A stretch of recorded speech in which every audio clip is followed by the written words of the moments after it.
নমস্কার সকল দর্শককে আজকের অনুষ্ঠানে স্বাগত জানাচ্ছি।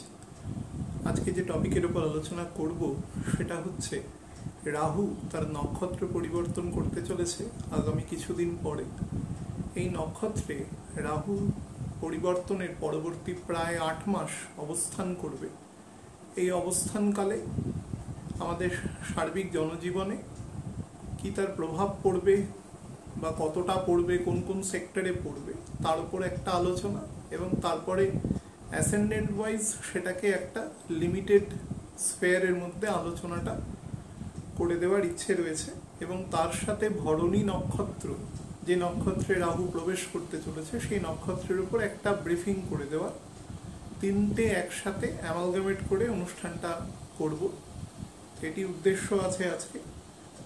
তো না, আলোচনা শুরুর একদম আগে আপনাদের বলে রাখি যে দয়া করে একটু শেয়ার করবেন যাতে অন্যান্যরাও দেখতে পারে।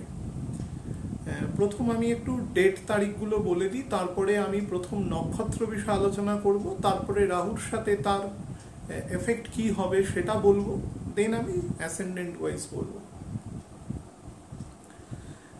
রাহু আগামী জুন মাসের 14 তারিখে সকাল 8:30টার সময় ভরণী নক্ষত্রে প্রবেশ করবে। কৃত্তিকা নক্ষত্রের প্রথম চরণকে সে শেষ করে ভরণী নক্ষত্র শেষ চরণে প্রবেশ করবে, যেটি অ্যাকচুয়ালি বৃশ্চিক রাশির নবাংশ, তাতে প্রবেশ করবে। এবং ভরণী নক্ষত্রের যে নবাংশগত বিস্তার সেটা সিংহ থেকে বৃশ্চিক পর্যন্ত। তো রাহু যেহেতু বিপরীত দিকে চলে, ঘড়ির কাঁটার দিকে সবসময় তার প্রবাহ থাকে, তো সেই হিসাবে সে উল্টো দিক থেকে স্টার্ট করবে, অর্থাৎ এই নক্ষত্রকে সে যখন ছেড়ে যাবে সেই সময় সে সিংহ রাশির নবাংশে অবস্থান করবে। তো বৃশ্চিক রাশির নবাংশ দিয়ে স্টার্ট করবে এবং থাকবে সামনের বছর 2023 সালের 20 ফেব্রুয়ারি পর্যন্ত, বেলা 11:28 পর্যন্ত রাহু এখানে অবস্থান করবে। তো বুঝতে পারছেন টেন্টেটিভলি এটা প্রায় 8 মাস অবস্থান করে, সেটাই অ্যাকচুয়াল নিয়ম। প্রত্যেক দিন মোটামুটি 3 মিনিট 15 সেকেন্ডের মতন রাহু বা কেতুর গতি থাকে ঘড়ির কাঁটার দিকে। তো সেই হিসাবে একটা নক্ষত্র মানে 13 ডিগ্রি 20 মিনিট তাকে ক্রস করতে প্রায় টেন্টেটিভলি 8 মাসের মতো সময় লাগে। এটা হচ্ছে, আমি আগে ডাইমেনশনটা বলে নিলাম। এবার যে নক্ষত্রে প্রবেশ করবে সেই নক্ষত্র হচ্ছে ভরণী নক্ষত্র, কালপুরুষের দ্বিতীয় নক্ষত্র, এবং এই নক্ষত্র সরাসরি আমাদের শক্তি তত্ত্বের সাথে যুক্ত। অর্থাৎ আমাদের শাস্ত্রগতভাবে বেশ কিছু তত্ত্ব আছে, আমি এত ডিটেইলে যাব না কারণ বহু মানুষ অবজেকশন করে, তারা সেগুলো শুনতে চান না। তো প্রথম যে তত্ত্ব মানে যেটা আদি ভগবানের তত্ত্ব, গোবিন্দের তত্ত্ব, সেটা হচ্ছে বিষ্ণু তত্ত্ব, তারপরে হচ্ছে শিব তত্ত্ব, তারপরে শক্তি তত্ত্ব। এছাড়াও অসংখ্য তত্ত্ব আছে, সবই সাবঅর্ডিনেট ক্যাটাগরি। তো সেগুলো বিভিন্ন ক্ষেত্র বা বিশেষে বিভিন্ন সেকশনের মানুষের কাছে সেই সেই তত্ত্বের প্রাধান্য রয়েছে।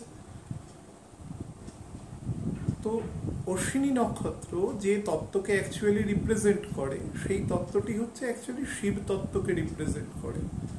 আমাদের এই জগতে যত সৃষ্টিকার্য সম্পাদন হয় সেই সৃষ্টিকার্য সম্পাদনের ভার আমাদের মহাদেব এবং মহাদেবীকে দেওয়া আছে, এবং তিনি এই সম্পূর্ণ জায়গাটা পরিচালনা করেন। মা Durga is the in-charge of the earth. এখানে এই পৃথিবীটাকে দুর্গ বলা হয়েছে, ক্যাসেল, এটাকে অ্যাকচুয়ালি মৃত্যুলোক বলা হয়েছে। আমার গুরুদেব বলতেন ভবরোগ, অ্যাকচুয়ালি ভবরোগে আক্রান্ত। তো অ্যাকচুয়ালি এখানে বসবাসকারী সমস্ত মানুষ, মৃত্যুলোকে আমরা বসবাস করি, we are all subject to death. এবার মৃত্যু আমাদের আসবে, সেটা আজ আসুক বা কয়েক বছর পরে আসুক। এবার যেহেতু এটা মৃত্যুলোক মানে এখানে সবকিছুর একটা লিমিটেশন আছে, আপনি সেই লিমিটেশনের বাইরে বেরোতে পারবেন না। তার পুরো ইনচার্জ মা দুর্গাকে দেওয়া রয়েছে, ভগবতীকে দেওয়া রয়েছে, এবং তিনি এখানকার সৃষ্টিকার্যটা অ্যাকচুয়ালি পরিচালনা করেন। ভগবান তার থ্রু দিয়ে ফাংশনটা করেন, কারণ এই জগৎটা হচ্ছে ইলিউশনারি, মায়াবাদ। তো মায়াবাদের মধ্যে সে কখনো প্রবেশ করে না। তো সেই জন্য একজনকে ইনচার্জ তিনি রেখে দিয়েছেন, তিনি তার হয়ে কাজটা করেন। কেন বলছি, তার কারণ ভরণী নক্ষত্র হচ্ছে সেই শক্তিতত্ত্বের প্রতীক। শিবতত্ত্ব এবং শক্তিতত্ত্ব একসাথে মিলে সৃষ্টি কার্যকে পরিচালনা করেন। তো এর বেশি আমি এর ব্যাখ্যায় যাব না। যারা অনেক বেশি এই ব্যাপারে পাণ্ডিত্য আছে তারা ব্যাপারটা অনেক বেশি বুঝতে পারবেন। আমি এর বেশি এটাতে এগোবো না, কারণ এটা টপিক না আলোচনা, আসল টপিকের জায়গাটায় যাওয়া দরকার আছে আর কি। ভরণী নক্ষত্র অ্যাকচুয়ালি তার নক্ষত্র লর্ড তো শুক্র, তো কিন্তু এই নক্ষত্র হচ্ছে পরম ভগবান নিজে এই নক্ষত্রকে পরিচালনা করেন, অর্থাৎ ক্ষীরোদাক্ষায়ী বিষ্ণু নিজে এই নক্ষত্রের পরিচালক। তার ফলে ভরণী কথা এসছে ভরণ পোষণ থেকে, অর্থাৎ যে আমাদের নার্চার করেন, অর্থাৎ মা,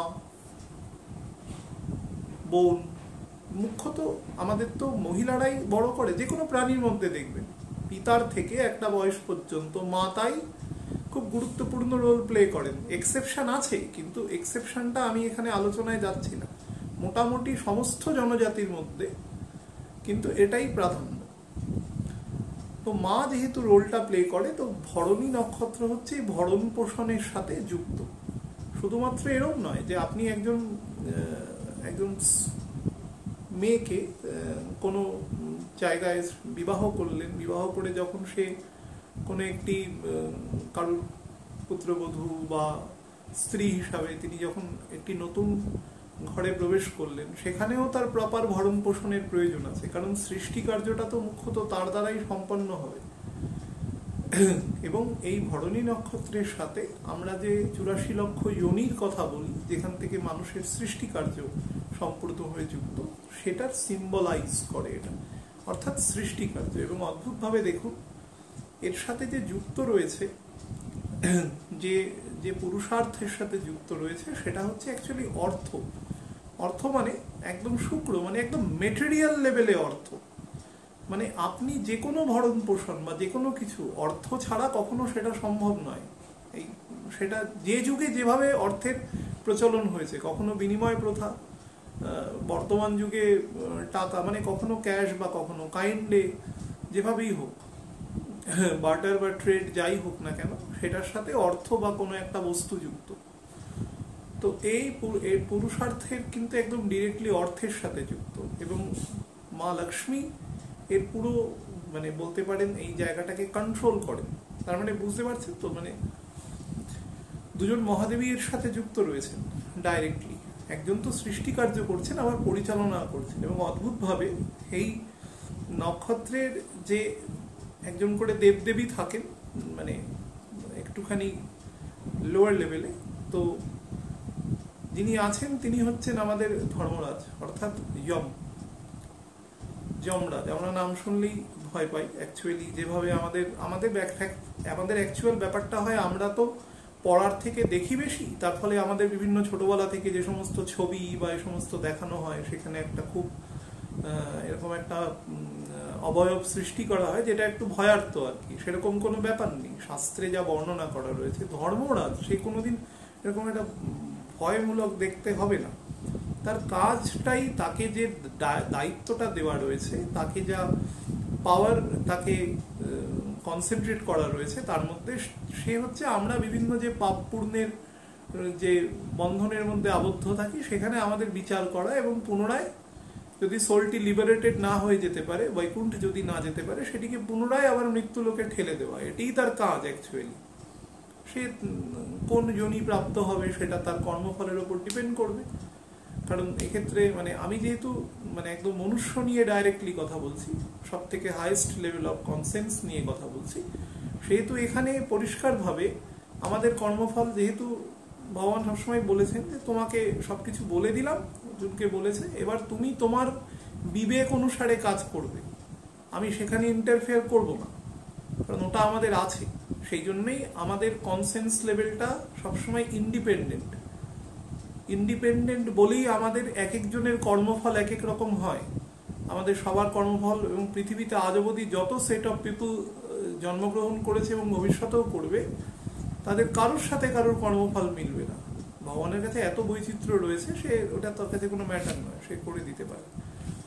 কিন্তু নিয়মটা হচ্ছে যে এটার কন্ট্রোল করে সে, কখনোই সেরকম একটা ভয়ার্থ রকম রূপ সম্পন্ন নয়। গরুড় পুরাণ যিনি পড়েছেন তিনি দেখতে পাবেন, সেখানে তার বর্ণনা দেওয়া রয়েছে, অন্যান্য পুরাণেও বর্ণনা দেওয়া রয়েছে। তো আমার যেটা বক্তব্য সেটা হচ্ছে, ইয়ম মানেই আমরা সেটাকে প্রথম ভাবি যে তার মানে মৃত্যুর দেবতা বা এরকম ভাবে কিছু হয় না। আমরা যখন জন্মাই তখনও শ্রীহরির নাম করি, যখন মরে যায় তখনও শ্রীহরির নামই করি, যখন বিবাহ হয় তখনও শ্রীহরির নাম করি, যখন বাচ্চা জন্ম নেয় তখনও শ্রীহরির নাম করি। তো সমস্ত কিছুতে, হ্যাঁ, আমার গুরুদেব এক সময় বলতেন যে দেখবেন আমরা যেরকম বলি যে যখন কোনো মৃতদেহ সৎকার হয় বলো হরি হরি বল বলি, তো সেটা নন বেঙ্গলিদের মধ্যে তারা রাম নাম নিয়ে বলছে, তারই আরেকটি অবতার সেই নিয়ে বলছেন রাম নাম সত্য, একই ব্যাপার যে বলা যায়। তা আপনি সেই কথাটা কোনো মাঙ্গলিক বিবাহ বাড়িতে গিয়ে বলুন, সেখানে কি রাম নাম অসত্য হয়ে যাবে? সেরকম ব্যাপার নয়। কিন্তু এগুলো আমাদের কনভেনশন, অ্যাকচুয়ালি আমরা এভাবেই ধরে নিয়েছি। এই ধরে নেওয়াটাই খুব ডেঞ্জারাস, আমাদের যত সমস্যাই ধরে নেওয়া থেকে অ্যাকচুয়ালি, এবং কোনোভাবেই সেটা আমরা সেই থেকে বেরোতে পারি না। কারণ আমাদের না যে কোনো জিনিসের একটা অঙ্কন বা তার একটা ভিডিও বা কোনো একটা দৃশ্য, সেটা আমাদের মনের মধ্যে এত বেশি রেখাপাত করে রাদার দ্যান আমাদের পড়া কোনো জিনিস। সেই জন্যই দেখবেন পৃথিবীতে ট্রাভেলিং, মানে মায়াবাদের বেসিক্যালি ফ্যাক্টরটাই হচ্ছে সেই জিনিসটাকে আমরা উপভোগ করবার চেষ্টা করি, সেই জিনিসটার সাথে আমরা একাত্ম হওয়ার চেষ্টা করি। এটি ইলিউশনের প্রথম লক্ষণ। যে ট্রাভেলিং এ যায়, সারা পৃথিবীর কোটি কোটি মানুষ বিভিন্ন দেশে ট্রাভেল করছে। এরকম নয় যে উন্নত দেশ থেকে, আমাদের দেশে সারা ইউরোপ আমেরিকা থেকে লোকেরা আসেন ট্রাভেল করতে, দেখেন ভারতবর্ষ এত বড় দেশ, এত বৈচিত্র্য যে 6 মাস ঘুরেও সেখানে শেষ করা যাবে না, সম্ভবই নয়। প্রচুর ট্রাভেলার আসেন, তার মানে ওখান থেকেও আসে, আমরা এখান থেকেও যাই, আবার দেশের মধ্যে বিভিন্ন জায়গায় ট্রাভেল করি। তো এটা করি কেন? আমরা বেসিক্যালি ইলিউশনের জন্য করি। ওখানে গিয়ে কি কিছু স্পেশাল পাওয়া যাবে? একই জিনিস আছে। ভগবান মনে করলে ওখানেই আপনাকে জন্ম দিত, দেয়নি যখন, সুতরাং আপনি যেখানে আছেন তেমন মনে করলে থাকতে পারেন, আবার যেতেও পারেন। অ্যাকচুয়ালি যেটা হয়, ভরণী নক্ষত্রের যে বেসিক প্রকৃতি সেটা হচ্ছে এটা একটা 3 স্টার কনস্টেলিয়েশন। অ্যাকচুয়ালি 3টে তারা একসাথে একটা ট্রায়াঙ্গেল শেপ করে, এবং এই শেপটাকেই আমরা সৃষ্টি কার্যের সাথে যুক্ত রাখি, এবং যেটাকে আমরা বলি, আমরা যে 84 লক্ষ যোনির কথা বলি, যেখান থেকে বিভিন্ন জীবের সৃষ্টি হয়, এটা মুখ্যত মনুষ্যের সৃষ্টির সাথে যুক্ত রয়েছে মুখ্যত, এবং তার সিম্বলাইজ করা রয়েছে এই 3 স্টার একটা ট্রায়াঙ্গেল শেপ। আর নাম্বার 2 হচ্ছে এর যে বিস্তার আছে সেটা মেষ রাশি 13 ডিগ্রি 20 মিনিট থেকে 26 ডিগ্রি 40 মিনিট পর্যন্ত বিস্তার আছে, এবং প্রত্যেকটা নবাংশ, এক একটা নবাংশ 3 ডিগ্রি 20 মিনিট করে হয়। এক একটা নবাংশের প্রত্যেকটা একটা করে স্বরধ্বনি থাকে, অর্থাৎ মনে করুন কারোর চন্দ্র আছে 20 ডিগ্রিতে, তো মোটামুটি বা 19 ডিগ্রি সামথিং, তার মানে সেটা সে দ্বিতীয় নবাংশে শেষের দিকে জন্ম হয়েছে। তো সেক্ষেত্রে নামকরণের ক্ষেত্রে আমি প্রত্যেককে বলি যে নামকরণ অ্যাকচুয়ালি শাস্ত্র অনুসারে নিয়ম যে 6 দিন থেকে 21 দিনের মধ্যে নামকরণ, এবং তার অ্যাকচুয়াল হরোস্কোপটা তৈরি করে নেওয়া। কারণ তখন তো আর পাম রিড করা যাবে না, পাম তখন একদম কোনো লাইন আসে না, এবং আসলেও সেটা অত্যন্ত চেঞ্জেবল। মোটামুটি 12-13 বছরের পর থেকে পামের যে লাইনগুলো সেগুলো কনসেন্ট্রেট করতে শুরু করে। আমি এরকম 30-35 বছর মানুষেরও পাম দেখেছি যার হাত কিন্তু তখনও ম্যাচিওর হয়নি, মানে তখনও লাইন খুব ফ্রিকুয়েন্টলি চেঞ্জেবল একটা স্টেটে রয়েছে। তো যাই হোক, এটা হচ্ছে এই নক্ষত্রের বেসিক প্রকৃতি। তো 4টে ধ্বনি, প্রথমটি হচ্ছে লি, তারপরে হচ্ছে লু, তারপরে লো, তারপরে লে। এই 4টে ধ্বনি যুক্ত রয়েছে 4টে নবাংশের সাথে, অর্থাৎ সিংহ, কন্যা, তুলা এবং বৃশ্চিক। এই 4টের সাথে যুক্ত। যারা যে নবাংশে জন্মেছে জন্মকালীন কালে, তাদের নামকরণের ক্ষেত্রে এই নামকরণের এই শব্দগুলোর যদি প্রয়োগ থাকে নামের মধ্যে, তাহলে তার ভাইব্রেশনটা অনেক বেটার থাকে, সেই কারণে স্বরধ্বনি রাখা হয়। আচ্ছা, একটা জিনিস শুধু বলে দিই যে নক্ষত্র নিয়ে যখন আলোচনা করছি, মনে রাখবেন নক্ষত্রের মধ্যে কিন্তু অনেকটা বেশি মেটেরিয়াল জায়গা থেকে অনেক স্পিরিচুয়াল আলোচনা বেশি আসে, কারণ নক্ষত্র অনেক দূরে রয়েছে। আমি অনেকবার আলোচনায় বলেছি টার্সিয়ারি এফেক্ট আছে, অনেক দূর থেকে যেহেতু এফেক্টটা আসে সেটা অনেকটা এর মধ্যে স্পিরিচুয়াল আলোচনা চলে আসে, কারণ এটা একটা ডিমার্কেশন আমাদের। তো এর অ্যাকচুয়াল প্রবৃত্তি কি না, যেহেতু শুক্রের রাজসিক প্রবৃত্তি, এবং এর রাজসিক প্রবৃত্তি আছে, গণ হচ্ছে মনুষ্য, এবং এর যে মধ্য নারী বিশিষ্ট অ্যাকচুয়ালি এটি নারী নিয়ে কখনো আলোচনা করব, অনেক মানুষ প্রশ্ন করে আমাদের বেসিক্যালি মানে হরোস্কোপের প্রাধান্য কি আছে। যাই হোক, আপনারা জেনে রাখুন মধ্য নারী এবং মেল এলিফেন্ট অ্যাকচুয়ালি এর সাথে যে অ্যানিমেল যুক্ত রয়েছে মেল এলিফেন্ট। কেন মেল এলিফেন্ট আছে? বারবার বললাম যে ভরণী মানে ভরণ পোষণ করা, মানে বহন করা, পরিবহনের সাথে যুক্ত। আগেকার দিনে একটা সময় এই বিভিন্ন ট্রান্সপোর্টেশনের যে কাজ, বিশেষ করে হেভি ট্রান্সপোর্টেশনের কাজ, তো হেভি ট্রান্সপোর্টেশন কিন্তু এখানে ভাববেন না যে হেভিটা কিন্তু এখানে বোঝানো হয়েছে দায়িত্ব দিয়ে। এই আমাদের কথার অনেক সময় ম্যাল ইন্টারপ্রিটেশন হয়ে যায়, মানে কোনো বিরাট কোনো বিস্ট অফ বার্ডেনের ব্যাপার নয়। এখানে একটা মানে গাধাকে দিয়েও বোঝাতে পারতো, কিন্তু হাতিকে দিয়ে বোঝানো রয়েছে যে এই যে রাজসিক প্রবৃত্তি, অর্থাৎ আমি একটি স্ত্রীকে আমার জীবনে আনছি এবং তাকে এবং সেই স্ত্রী এবং সেই পুরুষটির মধ্যে একটি সম্পর্ক স্থাপিত হচ্ছে এবং দুজনেই দুজনের রেসিপ্রোসিটি হচ্ছে। এখানে দুজনের দায়িত্বই একে অপরকে বহন করা, বিশেষ করে পুরুষের দায়িত্বটা এক্ষেত্রে অনেক বেশি, কারণ আমাদের কুল আচার অনুসারে সেই স্ত্রী সেই পুরুষের বাড়িতে আসছে, সুতরাং তাকে প্রপারলি ইন্ডিপেন্ডেন্স, স্পেস, তার সমস্ত লিবার্টি সে যাতে কখনোই ফিল না করতে পারে যে না আমি আমার বাবার বাড়ির থেকে আমি একটা সেপারেট প্লেসে রয়েছে, অর্থাৎ তাকে ফুল লিবার্টি, তাকে সব কিছু দেওয়া দরকার আছে ইন অল আসপেক্ট। এটা বেসিক ধর্ম, কাউকে ছোট বড়র প্রশ্ন নয়। আমি বারবার বলেছি এটা কোনো প্রতিযোগিতার জায়গা নয়। পুরুষ নারী দুজনেই অসম্পূর্ণ, দুজনে তো উভলিঙ্গ নয়, তো দুজনেই অসম্পূর্ণ, তো দুজনেরই সমান গুরুত্ব রয়েছে, কেউ ছোট নয় কেউ বড় নয়। এটা যারা এ নিয়ে তর্ক করে তারা অ্যাকচুয়ালি কিছু ইনসিডেন্ট বা ফ্যাক্টসকে ধরে তর্ক করে, তারা নিজেরাও জানেন যে কেউ কারোর ছাড়া চলবে না। এবার যারা কাউকে অপমান করেন সেটা তাদের ব্যক্তিগত শিক্ষার কুরুচি, শিক্ষার পরিচয়, সেটা নিয়ে আমি কোনো কথা বলতে চাই না। তো যেটা ফ্যাক্টর হচ্ছে, একটি স্ত্রীকে আপনি নিয়ে আসছেন, তাকে যে ভরণ পোষণ করার জন্য আপনাকে যে বিশেষভাবে তার যে ইকুইপড হতে হবে, সেই জন্য এখানে গজকে দেওয়া রয়েছে মেল, মানে আপনি অ্যাকচুয়ালি ভরণ করবেন সেই জায়গাটায়, এবং সেই স্ত্রীর কাজ কি হবে, সে পুরো অ্যাম্বিয়েন্সটাকে ভরণ পোষণের যে তার যে পেরিফেরিয়াল গ্রাউন্ড আছে সেই গ্রাউন্ডটাকে সে মেনটেন করা, অর্থাৎ এখানে একটা কম্বাইন্ড ফাংশন আছে। সেই জন্যই বললাম অশ্বিনী নক্ষত্র অ্যাকচুয়ালি শিবতত্ত্ব এবং ভরণী নক্ষত্র অ্যাকচুয়ালি শক্তিতত্ত্ব, দুজনের অ্যাকচুয়ালি কম্বাইন্ডেই আমাদের পুরো এই সৃষ্টিটা চলছে এন্টায়ার। ভরণী নক্ষত্রের সাথে বন্ধনযুক্ত, শুক্র মানে মেটেরিয়াল আসপেক্ট থাকবে এবং তার সাথে বন্ধনযুক্ত থাকবে, তো ফুল ফ্লেজেড এখানে যুক্ত রয়েছে। এবং এই তত্ত্বের সাথে আরেকটা জিনিস বলি, যে গাছ যুক্ত রয়েছে, শুক্র মানে মনে রাখবেন সবসময় ভরণ পোষণ শুধুমাত্র খাদ্য, বস্ত্র, বাসস্থান নয়, তার সাথে অসংখ্য উপাদান আছে যেগুলো কিন্তু মেজর বা পাইভোটাল রোল প্লে করে। তার মধ্যে একটি হচ্ছে শরীরকে সুস্থ রাখার জন্য, মেডিসিন বা সতেজ রাখার জন্য। তো এখানে যে গাছকে সিম্বলাইজ করা আছে সেটা হচ্ছে আমলা। আমলা আমাদের অ্যাকচুয়ালি দেব ফল বলি, সমস্ত ফলের মধ্যে শ্রেষ্ঠ ফল হচ্ছে আমলা। তো এর অসম্ভব মানে বৈদিক মানে এর প্রয়োগ আছে, বিভিন্ন চিকিৎসা শাস্ত্রের প্রয়োগ আছে। যারা ব্যাধ হন আর কি, অ্যাকচুয়ালি চিকিৎসক হন, তারা জানেন যে এর প্রয়োগ, এবং অল আসপেক্টের প্রয়োগ আছে। তো এও যুক্ত রয়েছে এর সাথে, মানে একটা একটা একটা ভরণ পোষণকে ফুল ফ্লেজেড সেটাকে রূপ দিতে গেলে তার সাথে চিকিৎসাটাও সমান গুরুত্বপূর্ণ।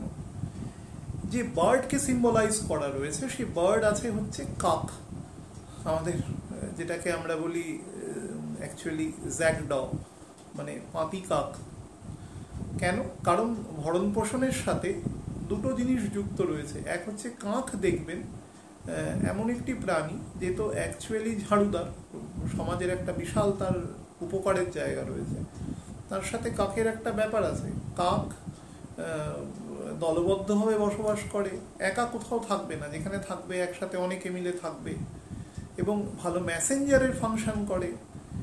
3 নম্বর হচ্ছে জায়গাকে পরিষ্কার পরিচ্ছন্ন রাখে, অর্থাৎ একটা ভরণ পোষণের জন্য পরিষ্কার পরিচ্ছন্নতাটাও কিন্তু এখানে গুরুত্বপূর্ণ। এবং শুক্র কিন্তু সবসময় পরিষ্কার পরিচ্ছন্ন, সফিস্টিকেশন, ঝাঁ চকচকে জিনিস, এর সাথে কিন্তু ব্র্যান্ড ভ্যালুয়েশন এর সাথে সবসময় যুক্ত থাকে। এখানে ক্রোকে দেওয়া আছে। ক্রোকে আরেকটা কারণে দেওয়া হয়েছে, বহু পণ্ডিত বলেন যে যেহেতু আমাদের যমদেব এর সাথে যুক্ত রয়েছেন, তো তাকে সিম্বলাইজ করার জন্য ক্রো দেওয়া রয়েছে, কিন্তু অ্যাকচুয়ালি তা নয়। জাস্ট একটা কথা বলে এটাকে, সেটা হচ্ছে যে আমাদের যখন বডি মধ্যে সোলটা থাকার জন্য ইনঅ্যাপ্রোপ্রিয়েট হয়ে যায়, তখন সোলটা আমাদের বডি লিভ করে যায়। সেটা মাতৃগর্ভে হতে পারে, মানে প্রিনাটাল গ্রোথে, সেটা 2 বছরে হতে পারে, সেটা 20 বছরে হতে পারে, সেটা 90 বছরেও হতে পারে। ইট ডিপেন্ডস অন, আমি বারবার বলছি না যে প্রত্যেকটা জিনিস প্রত্যেকের সাথে আলাদা। এই পৃথিবীতে কোথাও কোনো ইকুয়ালিটির কোনো জায়গা নেই, সব জায়গায় ডাইভার্সিটি। অনেকবার বলেছে এই কথাটা, ডাইভার্সিটি ইজ দ্য, মানে কোনো কেউ আরেকজনের মতো হবে না। আমি উদাহরণ দিয়ে বলেছিলাম যে কোনো একজন মানে প্রসিদ্ধ চিকিৎসককে জিজ্ঞাসা করবেন, আমাদের শরীরটাকে যদি আধা বরাবর একটা মৃত শরীরকে ডিসেকশন করা হয়, তাহলে আমাদের যে সমস্ত অর্গানগুলো দুটো করে আছে, প্রত্যেকটা অর্গানের সাইজ, এফিসিয়েন্সি, তার লেন্থ, ব্রেথ, তার ওয়েট সব কিছু আলাদা। এবার আলাদাটা কি একটা ওয়াইড রেঞ্জ হবে? তা হবে না। হয়তো একটা কিডনির ওজন 160 গ্রাম, আর একটার হলো হয়তো 163 গ্রাম, সাইজেও হয়তো সামান্য 19-20। কোনো দুটো আমাদের একটা বডির মধ্যেই যেখানে অ্যাকচুয়ালি মানে রুল অফ ইকুয়ালিটি অ্যাকচুয়ালি খাটছে না, সুতরাং এত বড় পৃথিবীতে বা এত বড় ব্রহ্মাণ্ডে কি করে সেটা খাটবে? আপনি তো পঞ্চভূতেরই অংশ, আমরা সবাই পঞ্চভূতের অংশ, আমাদের মধ্যেই ব্যাপারটা অ্যাপ্লিকেবল হয় না। সুতরাং কারোর মধ্যেই জিনিসটা অ্যাপ্লিকেবল হয় না। এটা 1 নম্বর। আর নাম্বার 2 হচ্ছে, তো এটাকে অ্যাপ্লিকেবল করার চেষ্টাটা খুব বৃথা। সবাই সবার মতন করে একটা তার নিজস্ব সৌন্দর্য আছে, আবার তার খারাপ দিকও রয়েছে, সেটাকে অ্যাভয়েড করে চলতে হবে। তো যম কি করে, আমাদের বডিটা যখন আর সোলটাকে সে নিয়ে যায়, সোলটা তার কর্মফল অনুসারে সে তার কর্মের যে সুফল কুফলের যাতনা ভোগ করে। যদি সে অত্যন্ত ডিভাইন সোল হয়, তাহলে সে লিবারেটেড হয়ে যায়, সে পরমেশ্বরের কাছে চলে যায়, বৈকুণ্ঠে চলে যায়। এবং যদি সে না থাকে, তাহলে সে স্বর্গে, যা আমরা মনে করি স্বর্গ একটা এমন জায়গা যেটা অ্যাকচুয়ালি আপনাকে আরও কর্মবন্ধনের সাথে যুক্ত করার জায়গা। সেখানে কিছুদিন আপনি ভালো ভোগ করবেন, তারপরে আবার নিচে নামবেন, যখন পড়বেন তখন অ্যাকচুয়ালি আপনার এই শাস্তিটা ভোগ হবে, এবং আবার আপনি পৃথিবীর মধ্যে, জলবায়ুর মধ্যে ঢুকে যাবেন আপনার সোলটা, এবং আবার সেটা চলে আসবে। অনেকবার বলেছি, বারবার বলছি না। যম কি করে, অ্যাকচুয়ালি নতুন সৃষ্টির সাথে অ্যাকচুয়ালি যুক্ত। যম মৃত্যুর দেবতা, কিন্তু যম কাউকে মৃত্যু দেয় না। মৃত্যু তো আপনার কর্মফল অনুসারে নির্দিষ্ট করা রয়েছে, সেই সময় হবে, সেইভাবেই হবে, সংগঠিত হবে সেটা। মৃত্যুর পরের কাজটা যমের কাজ, অর্থাৎ সোলটাকে সে নিয়ে যায়। আমাদের বডি কিন্তু সোলটা ছাড়তে চায় না, কারণ আমরা তো ইলিউশনের মধ্যে রয়েছি, আমাদের তখন টানা হেঁচড়া হয়। সেই জন্য আমরা যারা বৈষ্ণব হই, তাদের বারবার একটা কথা বলে যে মৃত্যুর পরে শোক করা যেতে পারে, কিন্তু বিলাপ করা যাবে না। বিলাপ করলে সেই সোল আরও যেতে চায় না, সে তখন থাকতে চায়, কারণ কিন্তু তার বডি তো তখন আর থাকার মতো অবস্থায় নেই, বডি অসাড় হয়ে গেছে। আত্মার যে বিস্তারটা রয়েছে সারা শরীরে, হৃৎপিণ্ডে থেকে সে সারা শরীরে বিস্তার করছে, সেই বিস্তারটা তার তখন সংকুচিত হয়ে গেছে। আত্মার সাইজ বলেছিলাম কত, একটা উপনিষদে বলা রয়েছে একটা চুলের 10,000 ভাগের 1 ভাগ, সেটা হচ্ছে সাইজ। সুতরাং সেটা নিয়ে যায়। সুতরাং সে কিন্তু নতুন একটা সৃষ্টির সাথে যুক্ত। অ্যাকচুয়ালি সে কিন্তু, আমরা যেভাবে ছোটবেলা থেকে ওই বললাম ছবি এঁকে আমাদের দেখানোর নিয়ম, তো সেটাই আমাদের মাথার মধ্যে রয়ে গেছে, তার ফলে গন্ডগোলটা হয়। এই ধরনের মানুষ কিরকম হয়, তার একটা স্পেসিফিক জায়গা বলে দিই। এরা অ্যাকচুয়ালি সফট হয়, সুন্দর সুদর্শন হয়, চোখ টানা হয়, হাইট মাঝারি থেকে লম্বার দিকে হয়, একটু বাল্কি হতে পারে যদি বৃহস্পতি একটু ম্যালপোস্টেড থাকে, তার সাথে একটু অলস হয়, একটু নিজের সম্পর্কে বেশি চিন্তা করে, সেলফ সেন্টার্ড হয়, বিপরীত লিঙ্গের মধ্যে বেশি জনপ্রিয় হয়, এরা ক্ষেত্র বিশেষে ইগোইস্টিক হয় এবং ক্ষেত্র বিশেষে সেলফিশও হয়। It depends on other planetary distribution. যদি এদের মঙ্গল এবং রাহুর পোস্টিং ঠিক না থাকে তাহলে অ্যাগ্রেশন চলে আসে অত্যন্ত পরিমাণে। সেক্ষেত্রে তারা শুধুমাত্র নিজের কথাই বলবে, অন্যের কথা কখনো কোনো অবস্থাতেই শুনবেন না, এবং নিজের উদ্দেশ্য সাধনের জন্য কিছু নেগেটিভ বা ঋণাত্মক কাজ সে করতে পারে। আর্ট অ্যান্ড কালচারের প্রতি এদের ফুল ডেভোশন থাকে, এবং যদি শুক্রের পোস্টিং এবং শনির পোস্টিং একটু বেটার থাকে তাহলে এরা বিভিন্ন আর্ট অ্যান্ড কালচারের ফিল্ডে, গান বাজনা, ছবি আঁকা, নাটক, থিয়েটার, যেরকম ফিল্ড আছে, রিসাইটেশন, আমাদের স্কাল্পচারিং, সমস্ত সেকশনে এরা কিন্তু কাজ করতে পারে। স্টিচিং, হ্যাঁ, কম্পিউটার অ্যাপ্লিকেশন, সফটওয়্যার রিলেটেড কাজ, সমস্ত। এদের মধ্যে একটা অবশ্যই ক্যারিয়ারিস্টিক মেন্টালিটি থাকে, একটু অপরচুনিস্ট হয় এবং একটু মেটেরিয়ালিস্টিকও হয়। মেটেরিয়ালিস্টিক হবেই কারণ শুক্র আছে, পরিষ্কার ব্যাপার। এবং সৃষ্টিযুক্ত, বারবার বলছি, যেহেতু আমাদের যোনি পার্ট এর সাথে যুক্ত রয়েছে ভরণী নক্ষত্রের সাথে, সুতরাং সরাসরি সৃষ্টিকার্য এর সাথে যুক্ত থাকে। আমি এবারে রাহুর সেকশনটা আপনাদের বলে দিই। দেখুন, রাহুর যে গোচরটা ঘটবে সেটা কিন্তু উল্টো দিক থেকে ঘটবে। সে শুরু করবে বৃশ্চিক থেকে এবং সে শেষ করবে সিংহতে গিয়ে। তারপরে যখন সে কর্কট রাশির নবাংশে ঢুকে যাবে তখন সে অশ্বিনী নক্ষত্রে চলে যাবে। তো অ্যাকচুয়ালি আমাদের সৃষ্টিকার্যের যে সমস্ত আমাদের মেটেরিয়াল যে জায়গাটা রাহু নিজেও মনে খুব পছন্দ করে, তার সাথে অ্যাকচুয়ালি যুক্ত থাকে। আমি বহু জায়গায় দেখেছি যে ছক দেখতে গিয়ে কারুর 5th হাউস বা 9th হাউসের লর্ড যদি কখনো এই নক্ষত্রে, বা ইভেন আমি 2nd হাউসের লর্ড দেখেছি, বা 7th হাউসের লর্ড দেখেছি, বা অনেক ক্ষেত্রে শুক্রকে নিজেকে দেখেছি বকরি অবস্থায়, তাদের কিন্তু বহু ক্ষেত্রে দেখেছি বাচ্চা হলে তাদের স্টেপ মাদার লাইফে আসে, বা অনেক সময় স্টেপ ডটারও আসে। অর্থাৎ কোনো একজন পুরুষ মানুষ হয়তো পূর্বে কখনো বিবাহ করেছিলেন, তার একটি সন্তান আছে, কোনো কারণে তার স্ত্রীর সাথে তার বিচ্ছেদ ঘটেছে, তিনি পুনরায় অপর একজন স্ত্রীকে বিবাহ করলেন, দেখা গেল সেই ভদ্রমহিলারও আগের হয়তো বিবাহ ছিল, তার সন্তান ছিল, তার ফলে তারা স্টেপ ডটার, বা বিশেষ করে মহিলা, যেহেতু শুক্র ফেমিনাইন প্ল্যানেট, মানে শুক্র মেল কিন্তু তার প্রকৃতিটা ফেমিনাইন আর কি, তার ফলে ডটার বা মাদার বা মাসিমা, কাকিমা, জেঠিমা, যে কোনো আমাদের সমাজে যে স্ত্রী, যে সমস্ত মানুষের জীবনে আমাদের অসম্ভব গুরুত্ব রয়েছে, ঠাকুমা থেকে আরম্ভ করে একদম বোন দিদি পর্যন্ত, প্রত্যেকের সাথে কিন্তু সিম্বলাইজ। আমি কিন্তু এটা একদম স্পেসিফিক্যালি দেখেছি এই নক্ষত্রের সাথে। পুরুষদের কিন্তু এটা আমি কম্পারেটিভলি কম দেখেছি। এটা 1 নম্বর।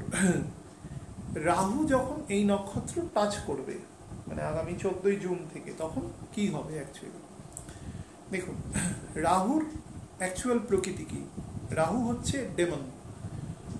অনেকবার বলেছি যে শরভানুকে ভগবান যখন সুদর্শন দিয়ে তার মস্তক ছেদন করে দেয় আর কি, তখন সে তো অ্যাকচুয়ালি ডেভিল, এবং দৈত্যদের মানে ডেমনকে যে স্থানটা দেওয়া হয়েছে সেটি না দেবদেবী না মানুষ, সে একটা মাঝামাঝি স্থানে রয়েছে। সুতরাং তার প্রকৃতি কিরকম? তার মধ্যে তামসিক প্রবৃত্তিটা সব থেকে বেশি, এবং কিছুটা আছে রাজসিক প্রবৃত্তি, ভোগ করা। তামস প্রবৃত্তির মধ্যেও ভোগ আছে, রাজস প্রবৃত্তির মধ্যেও ভোগ আছে। দুটো ভোগের মধ্যে একটু ডিফারেন্স আছে। রাজস প্রবৃত্তিতে সে একটু বিলাসিতা করে ভোগ করে, আর তামস প্রবৃত্তিতে সে বলপূর্বক ভোগ করবার চেষ্টা করে, কিন্তু অ্যাকচুয়ালি ভোগ করতে পারে না। সেই জন্য ডেমানদের কখনো খিদে মেটে না, অ্যাকচুয়ালি খিদে কারোরই মেটে না, মাঝামাঝি কোনো স্থান নেই, মানুষকে যা দেবেন সেটাতে, সেই জন্য তার সে জীবনে কোনোদিন শান্তি পায় না। মানে একটু অপ্রাসঙ্গিক কথা বলছি, বহু মানুষ এর সময় বলে যে আমার এরকম 50 লাখ টাকার পে প্যাকেজ আছে বছরে, হ্যাঁ, আর একটু বেটার হলে আমি মনে মনে বলি 50 কোটি টাকার পে প্যাকেজ হলেও আপনি শান্তি পাবেন না কোনোদিন। আপনি তো জানেন না শান্তি কি করে পেতে হয়। আপনি আমাকে সে প্রশ্ন করছেন না, আপনি ভাবছেন যে আমার 1 কোটি টাকা হলে শান্তি আসবে। তো সেই মানুষটিকে উল্টো বলতে হয় যে আপনার যখন 5 লাখ টাকা পে প্যাকেজ ছিল বছরে, তখন কি আপনি শান্তি ছিল? বা তখন আপনি কি ভেবেছিলেন যে 50 চাইলে আপনি শান্তি পেয়ে যাবেন? তখন তো এরকম চিন্তা করতেন। আলটিমেটলি পেলেন কি? ওটা পায় না, ওটা হচ্ছে একটা মানে সোনার পাথর বাটির মতন অবস্থা।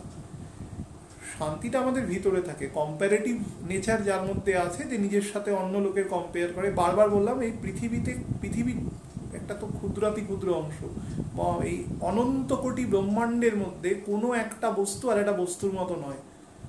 দুটো এক জিনিস ভগবান কখনো তৈরি করেনি, সম্ভব নয়। এই গুণটা একমাত্র ভগবানের মধ্যেই আছে, বাদ বাকি কারোর মধ্যে নেই। এটা নাম্বার 1।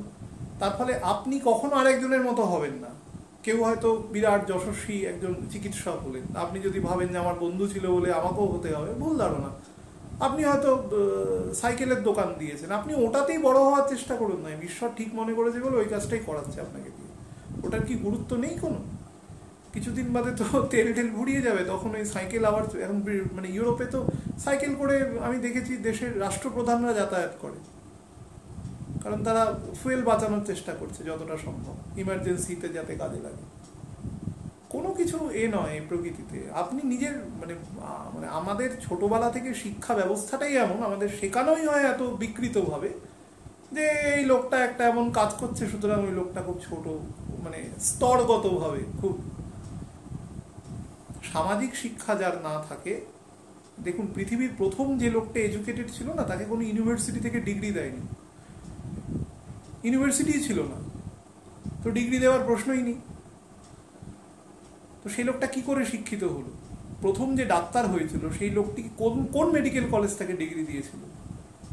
সে তো ভেবেছিল, তার চিন্তাটা ছিল ওখানে যে এরম করে কাজ করলে, এই জিনিসটা দিলে মানুষের হতে পারে। অর্থাৎ প্রথম ইনটিউশন থেকে জিনিসগুলো সৃষ্টি হয়েছে, পরে ব্যাপারগুলো প্রাতিষ্ঠানিক রূপ পেয়েছে। এটা মাথায় রাখতে হবে।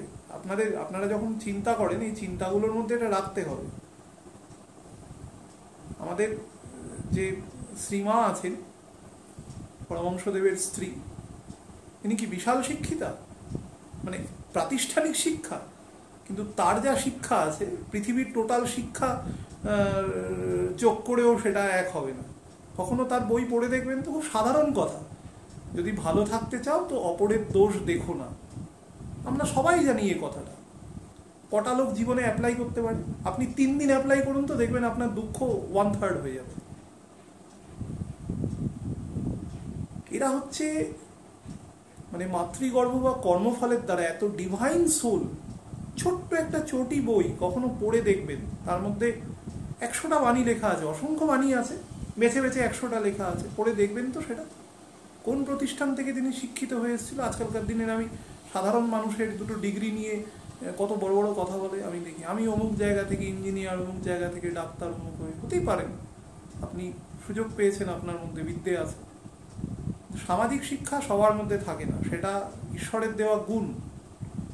আধ্যাত্মিক শিক্ষা সবার মধ্যে থাকে না, সেটা ঈশ্বরের দেওয়া গুণ। এই গুণটি যদি আপনার মধ্যে থাকে, সেটা জন্মগতভাবেই থাকবে, আর না হলে ওটা পড়ে আছি। সবাই বাল্মীকি হতে পারেন না, ওই জন্যই তিনি এক্সেপশনাল। তো রাহু যখন অ্যাকচুয়ালি এই নক্ষত্রে প্রবেশ করবে, রাহু অ্যাকচুয়ালি হচ্ছে একজন ডেভিল। তার কাজ হচ্ছে মিথ্যা, শঠতা, ট্রেচারি, হ্যাঁ, কনস্পিরেসি, যে কোনো পচা বাঁশি, যে কোনো প্রকৃতির হিডেন আপনার ষড়যন্ত্রকারী, আপনাকে যে কোনো সমস্যা সৃষ্টিকারী, চোখে দেখাবে অনেক বড়, আপনি হয়তো ভাববেন মিরাজ, তো তার সাথে দৌড়ে যাবেন এবং গিয়ে দেখবেন কিছু নেই। যে কোনো রকম প্রবঞ্চনা, খুব মানুষকে মিথ্যে বলে ঠকিয়ে কোনো জিনিসকে রোজগার করা, বা রোজগার শুধু নয়, রোজগারটা তো অনেক ছোট অর্থে কলিযুগে বলা যেতে পারে, তাকে সর্বশান্ত করে দেওয়া আর কি, এরকম ধরনের প্রকৃতির সাথে রাহু যুক্ত। কারণ সে ডেভিল, তার চাহিদা অনেক বেশি, আমাদের থেকে তো অনেক বেশি, রাক্ষস সে। তো সেই যখন এই ভরণী নক্ষত্রে ঢুকবে, শুক্রের প্রকৃতিযুক্ত নক্ষত্র, এর 2টো দিক কাজ করবে একসাথে। এক হচ্ছে সমাজের এক শ্রেণীর মানুষের মধ্যে অত্যন্ত অ্যাম্বিশন বাড়িয়ে দেবে। অ্যাম্বিশন মানে যে জিনিসটা সে অ্যাচিভ করতে পারবে না, হয়তো সে তার যদি সোলকে কখনো জিজ্ঞাসা করতে পারতো তো সে তাকে না বলতো যে তুমি যেও না, তোমাকে আরো দুঃখই দেবে, যে কথাটা আমি একটু আগে বলছিলাম। তুমি সন্তুষ্ট থাকো, তোমার কি প্রয়োজন আছে ওটা নিয়ে ফালতু বিড়ম্বনা বাড়ানো। কিন্তু সে সন্তুষ্ট হবে না, তাকে তাকে অ্যাকুয়ার করা, এই জিনিসটা ভোগ করতে হবে, এটার সৃষ্টি করবে। আমি আপনাদের এই বছরের একদম শুরুতে অনুষ্ঠানে বলেছিলাম যে এই বছরের মাঝামাঝি থেকে সামনের বছরের জানুয়ারি পর্যন্ত যে সময়টা যাবে, এটা কিন্তু অনেকগুলো প্যারামিটার দেখে বলেছিলাম, তার মধ্যে it is one of the parameters যে রাহু ভরণী নক্ষত্র দিয়ে পাস করবে। ভরণী নক্ষত্রে যখন যাবে, মনে করুন কোনো একজন ওয়্যারমঙ্গার, কোনো একজন মানুষ, সে খুব যুদ্ধবাজ কোনোভাবে, এবং সে তার লোভ আছে অন্য জায়গায়, অন্য দেশের বা অন্য জায়গার নিরীহ মানুষের প্রতি গিয়ে করা, আক্রমণ করা বা একটা শান্তি স্থিতি বিঘ্নিত করা জায়গাটা, তার মধ্যেই উচ্চাসা তৈরি হবে যে আমি এটাকে মানে আই মাস্ট হ্যাভ দিস, এবং সে সেটাকে নেওয়ার জন্য যে কোনো রকম ছল চাতুরি, প্রবঞ্চনা সেগুলো তৈরি করবে, এবং বহু মানুষের অকল্যাণ হবে তার জন্য, পরিষ্কার ব্যাপার। এবং আমাদের এন্টায়ার নর্দার্ন, ইস্ট থেকে ওয়েস্ট, এই যে বেল্টটা আছে, এই বেল্টটা পুরোটাই অ্যাফেক্টেড আছে। মানে নর্দার্ন হেমিস্ফিয়ার, আমাদের পৃথিবীর উত্তর গোলার্ধ এই সময় বেশি অ্যাক্টিভ আছে প্ল্যানেট পজিশন অনুসারে, এবং পুরো পূর্ব থেকে পশ্চিম, পৃথিবীর তো আর পূর্ব পশ্চিম করা যায় না, এটা বলের আর কি পূর্ব পশ্চিম করবেন আপনি। কিন্তু আমরা আমাদের গণনা সুবাদে বলেছি, আমাদের ভারতবর্ষের প্রধান জায়গা যদি আমাদের সেন্টারকে ধরি, ঝাঁসি আমাদের মোটামুটি ভারতবর্ষের কেন্দ্রে অবস্থান করে, মধ্যপ্রদেশের। তো সেই ঝাঁসি থেকে যদি আমরা গণনাটা করি, আমাদের মান্ডেন জ্যোতিষ যদি আমরা এখানে প্রয়োগ করি, তাহলে সেটা আর কি এই জায়গায় গিয়ে দাঁড়ায়, যেটা হচ্ছে যে ডিস্টারবেন্স আছে, এবং মানুষের মধ্যে লোভ লালসা এবং ভোগ করবার একটা মানসিকতা বৃদ্ধি করবে। 2 নম্বর, আপনাদের আমি বেশ কিছুদিন আগে বলেছিলাম যে যারা বিভিন্ন আর্ট অ্যান্ড কালচারের কাজকর্মের সাথে যুক্ত রয়েছে, তাদের একটা নেগেটিভ ফেজ যাবে।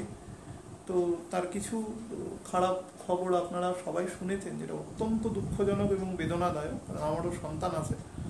সুতরাং সেটা যতটা সম্ভব বারবার বলছি যে রাহু কিন্তু আসার আগে থেকেই ফল দেওয়া শুরু করে দেয়, অ্যাম্বিশনকে সে বাড়িয়ে দেবে, অত্যন্ত অত্যন্ত বাড়িয়ে দেবে। রাহু এখন আছে বৃহস্পতির নক্ষত্রে, তো অ্যাকচুয়ালি বৃহস্পতির ঘরে, মানে স্যাজিটেরাসে রয়েছে।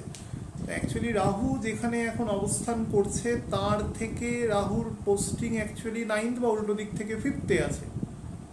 তার ফলে তার একটা নিজের নবাংশের সাথেও তার একটা দৃষ্টিগত মানে মিল আছে।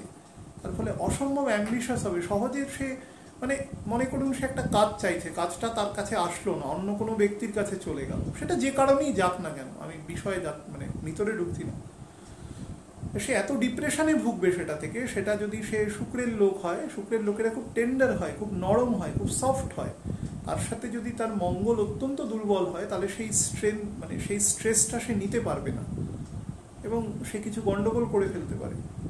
এটা আপনাদের আমি প্রায় মাসখানেক আগে বলেছিলাম, বাট ঈশ্বরের কাছে প্রার্থনা করি যেন এই ধরনের ঘটনা আর না ঘটে, মানে সম্ভব। বাট বেশ কিছু ঘটনা ঘটেছে।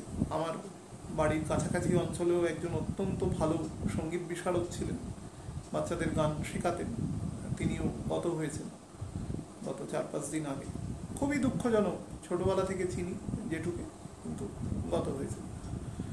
তাও আপনারা কন্ট্রোল করবেন অ্যাম্বিশন। দেখুন, অ্যাম্বিশন থাকা ভালো, একেবারে খারাপ না। মেটেরিয়াল কলিযুগে তো আমি কাউকে বলতে পারি না যে সে অ্যাম্বিশন লেসভাবে চলুক, আর আমি বললে সে আমি কে যে আমার কথা কেউ শুনবে। কিন্তু ফ্যাক্ট হচ্ছে যে অ্যাম্বিশনটা একটা জায়গায় রাখুন, মানে না হলে আপনি কোনোদিন শান্তি পাবেন না জীবনে। আপনার জীবনের আসল উদ্দেশ্য কি? জীবনে আপনি যাই হতে চান, কি জন্য? জীবনে সুখী হওয়ার জন্য। আমরা বৈষ্ণবরা বলি গোবিন্দ নাম উচ্চারণ করলে সে সুখী থাকে, সব কিছু, মানে ভক্ত হলে সে সব থেকে সুখী থাকতে পারবে, লিভিং অল দ্য এলিমেন্টস। কিন্তু কলিযুগে তো সব কিছু ছাড়তে পারবেন না, সেই প্রাবধান আর কি অ্যাকচুয়ালি নেই এখানে।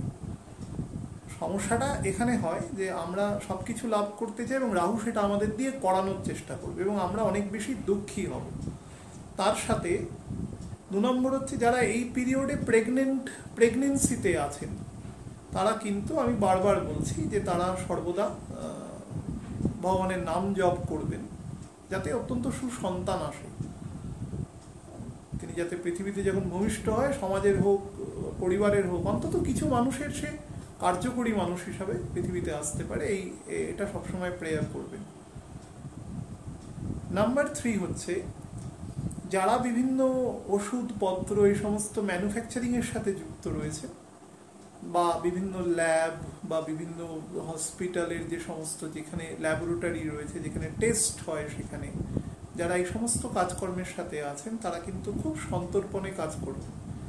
ভুল টেস্ট চলে আসতে পারে, অর্থাৎ আপনার সামান্য কিছু অসতর্কতা বলুন বা ধরুন আপনার আনইনটেনশনাল কিছু ফল্ট আসলো, বা আমি তো কেমিস্ট নই, বা যেভাবে হয় আর কি ভুলগুলো এররগুলো যেভাবে আসে সেভাবে কিন্তু এরর আসতে পারে। তার ফলে একটা মানুষের যেহেতু জীবন আপনাদের হাতে দেওয়া আছে সেই ব্যাপারে কিন্তু সতর্ক থাকবেন।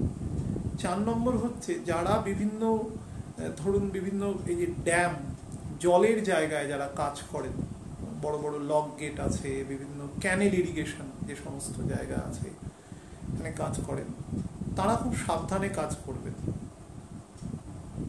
এটাকে এর বেশি আর বলছি না, খুব কশাসলি কাজ করবেন। কাজ মানে আপনার অফিস সংক্রান্ত নয়, আপনি যে প্রায়োগিক কাজটা করছেন অর্থাৎ ইঞ্জিনিয়ারিং স্কিলটা করছেন সেটা খুব সাবধানে করবেন। যারা বিভিন্ন হাই টেনশনে কাজ করেন, ইলেকট্রিসিটির সাথে যুক্ত হাই টেনশন, বেশি ভোল্টেজ যেখান দিয়ে যাচ্ছে, তারাও খুব সাবধানে কাজকর্ম করবেন। খোলা প্রান্তরে যারা চাষবাসের কাজ করেন তারাও সাবধানে করবেন।